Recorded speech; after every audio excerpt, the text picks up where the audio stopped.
नमस्कार, मैं हूं आपके साथ अर्जुन खजूरिया और आपका स्वागत है एसजीवी न्यूज पर। राहुल गांधी जो पिछले कई महीनों से भारत जोड़ो यात्रा पर निकले हुए हैं, अब ये यात्रा अपने अंतिम पड़ाव में है, अंतिम दौर में है, जिसमें 30 जनवरी को राहुल गांधी जम्मू कश्मीर के कश्मीर संभाग में श्रीनगर में जाकर के इस रैली का समापन करने वाले हैं। लेकिन इससे पहले अगर बात की जाए तो इस समय जो यात्रा अपने जम्मू संभाग के आखिरी क्षेत्र में थी, बनिहाल में थी, जिसके बाद कश्मीर शुरू हो जाता है, कश्मीर डिवीजन शुरू हो जाता है। वहां पर राहुल गांधी की तरफ से जो है सिक्योरिटी को लेकर के तमाम बड़ी बातें की जा रही हैं, सिक्योरिटी लैब्स को लेकर के यहां पर आरोप लगाए जा रहे हैं, जिसके बाद उस यात्रा को वहां पर रोकना पड़ा और आगे जाकर के अनंतनाग जो पहला जिला पड़ता है कश्मीर में, एंटर करते ही वहां जाकर के उन्होंने प्रेस वार्ता को संबोधित किया। और इस दौरान क्या कहा राहुल गांधी ने, ये आपको बताते हैं कि पुलिस व्यवस्था पूरी तरह चरमरा गई और भीड़ को संभालने वाली पुलिस कहीं नजर नहीं आई। यात्रा पर मेरे आगे चलने से मेरे सुरक्षाकर्मी बहुत असहज थे, इसलिए मुझे अपनी यात्रा रद्द करनी पड़ी। आगे लिखते हैं कि मुझे लगता है कि ये महत्वपूर्ण है कि पुलिस भीड़ का प्रबंधन करे ताकि हम यात्रा कर सकें। मेरे सुरक्षा कर्मी जो सिफारिश कर रहे हैं उसके खिलाफ जाना मेरे लिए बहुत मुश्किल है। ये स्टेटमेंट आई राहुल गांधी के सामने, जिसके बाद सवालों के घेरे में खुद राहुल गांधी आ खड़े हुए हैं। राहुल गांधी क्यों सवालों के घेरे में आ खड़े हुए हैं, इसके पीछे भी कई सारी वजहें हैं। आइए आपको एक एक करके बताते हैं। दरअसल सबसे पहले ये जो सिक्योरिटी लैब्स की बात सामने आ रही है भारत जोड़ो यात्रा में, ये सिक्योरिटी लैब्स की बात कांग्रेस की तरफ से पिछले महीने यानी कि दिसंबर 2022 में भी की गई थी, जिसका फिर जवाब आया था सीआरपीएफ की तरफ से। लेकिन उससे पहले अगर बात की जाए तो भारतीय जनता पार्टी की तरफ से भी इसमें स्टेटमेंट अब सामने आ चुका है। गौरव भाटिया ने इस मामले में राहुल गांधी और कांग्रेस को आड़े हाथों लिया है और गौरव भाटिया ने यहां पर कहा है कि कांग्रेस और राहुल गांधी के आरोपों का जम्मू कश्मीर पुलिस जो है वो खंडन कर चुकी है। यानी कि जम्मू कश्मीर पुलिस कह चुकी है कि ये सभी आरोप जो है निराधार हैं। और आगे कहा गया गौरव भाटिया की तरफ से, और ये स्पष्ट है कि ऐसे आरोप बेतुके हैं, ओछी राजनीति के लिए जो है ये सब किया जा रहा है। राहुल गांधी और कांग्रेस के ऐसे बार बार के बयानों से पता चलता है कि भारत जोड़ो यात्रा को सुर्खियों में रहने के लिए ये सब किया जा रहा है। यानी कि ये पहले भी ऐसा स्टेटमेंट सामने आया था, अब दोबारा से ये स्टेटमेंट सामने आ रहा है सिक्योरिटी लैब्स का। लेकिन सच्चाई क्या है, सीआरपीएफ की तरफ से क्या कहा गया था इस मामले में? जब पिछले महीने कांग्रेस की तरफ से पत्र लिखा गया गृह मंत्रालय को कि राहुल गांधी की जो भारत जोड़ो यात्रा है उसमें सिक्योरिटी लैब्स हो रहा है, सुरक्षा घेरा तोड़ करके लोग आगे आ जा रहे हैं। लेकिन इसी बीच सीआरपीएफ की तरफ से जब इसका रिप्लाई सामने आया तो इसमें यह खुलासा हुआ कि ज्यादा पिछली बात अगर ना की जाए तो 2020 से लेकर के दिसंबर 2022 तक, यानी कि कुल इस 3 साल के समय में राहुल गांधी ने 113 बार सुरक्षा नियमों का उल्लंघन किया है। खुद राहुल गांधी ने 113 बार सुरक्षा नियम तोड़े हैं मात्र 3 साल की अवधि में। इससे पहले भी कई बार वो ऐसा कर चुके हैं। तो यहां पर राहुल गांधी जो 3 साल की अवधि में 113 बार सुरक्षा नियमों को तोड़ते हैं, सुरक्षा को ताक पर रखते हैं, आज वो सवाल उठा रहे हैं भारत के सुरक्षा बलों पर, जम्मू कश्मीर पुलिस पर। कहीं ना कहीं कांग्रेस को आईने में झांकने की जरूरत है कि खुद अगर इस भारत जोड़ो यात्रा की ही बात ली जाए तो ऐसे विजुअल सामने आए हैं जब राहुल गांधी किसी को भी बुला लेते हैं अपने पास, फिर जो है गले लगाते हैं, प्यार करते हैं। तो खुद राहुल गांधी किसी को भी यहां पर यात्रा में बुला लेते हैं। लेकिन अब जैसे ही यात्रा अपने अंतिम दौर में पहुंच चुकी है तो यहां पर अब राहुल गांधी को अपनी सिक्योरिटी का डर सता रहा है। ठीक है, डर होना चाहिए, जायज है। लेकिन इसी बीच अगर बात की जाए तो फिर खुद क्यों राहुल गांधी बार बार सुरक्षा नियमों को ताक पर रखकर सुरक्षा घेरा तोड़ते हैं? क्यों 113 बार राहुल गांधी की तरफ से ये सुरक्षा जो है तोड़ी गई? इतना ही नहीं, अब लोग ये भी सवाल उठा रहे हैं कि जब राहुल गांधी अपनी विदेश यात्रा में जाते हैं तो इनके साथ कहां रहती है सिक्योरिटी? कितनी बार जो है ये विदेशों में जाकर कैसे खुलासे हुए हैं, ये बिना बताए जो है चले जाते हैं, बिना कोई सिक्योरिटी नाम की चीज वहां पर रहती है।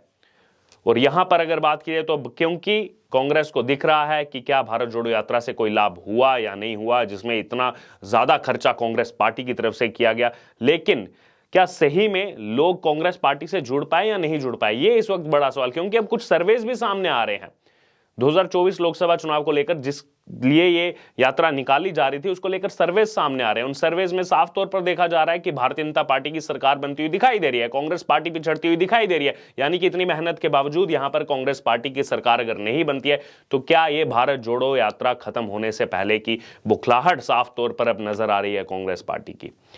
इसी बीच जिस जम्मू कश्मीर में सिक्योरिटी लैब्स की बात कांग्रेस की तरफ से की जा रही है, राहुल गांधी की तरफ से की जा रही है, कांग्रेस की तरफ से बहुत बड़ा चढ़ाकर इसमें चीजें पेश की जा रही है, याद कीजिएगा ये वही कांग्रेस है जिसने अपने 2019 के मैनिफेस्टो में क्या डाला था लोकसभा के अंदर कि हम जम्मू कश्मीर से अफसपा हटाएंगे। अफसपा यानी कि armed forces special power act, जिसके तहत जम्मू कश्मीर में जो हमारी आर्म्ड फोर्सेस हैं उनको स्पेशल पावर मिली हुई है, वहां पर उनकी जो तैनाती है वो ज्यादा संख्या में है, ताकि जो कुछ वहां पर गिरोह काम कर रहे हैं आतंकवादी, उनको वहां पर जो है खत्म किया जा सके। ऑपरेशन ऑल आउट जो चलाया जा रहा है उसके तहत अफसपा का जम्मू कश्मीर में रहना बेहद जरूरी है। लेकिन कांग्रेस के मैनिफेस्टो में क्या था, हम तो आर्मी कम कर देंगे, यहां से आर्मी की प्रेजेंस बहुत ज्यादा है, इतनी आर्मी की प्रेजेंस की जरूरत नहीं है। तो आज क्या राहुल गांधी ने महसूस कर लिया कि जम्मू कश्मीर में क्यों ज्यादा सिक्योरिटी चाहिए। बेशक 370 हट चुका है, लेकिन इसके बावजूद अभी ओछी मानसिकता रखने वाले कुछ वहां पर लोग मौजूद हैं, सेपरेटिस्ट वहां पर हैं। हमने देखा किस प्रकार से जो सेपरेटिस्ट का नाम यहां पर लिया जाता था, उन सेपरेटिस्ट की आड़ में क्या किया जाता था, यहां पर टेरर फंडिंग के काम होते थे, जिनका आज खुलासा हो रहा है कि किस तरह से वहां के लोग जो हैं, कुछ लोग इन टेरर फंडिंग के मामलों में इन्वॉल्व रहते थे। आज वहां पर एनआईए की तरफ से जांच की जा रही है, उनको न्यूट्रलाइज किया जा रहा है। सब इसमें पहलू खुल करके सामने आ रहे हैं, जिसका सबको स्वागत करना चाहिए। लेकिन यहां पर अगर बात की जाए तो कांग्रेस पार्टी ने फिर से प्रयास किया बताने का, और लोग ये भी सवाल उठा रहे हैं क्या ये इसलिए किया गया क्योंकि अब भारत के पास G20 की अध्यक्षता आ चुकी है? क्या ये दुनिया को बताने का प्रयास है कि जम्मू कश्मीर अभी भी अनस्टेबल है?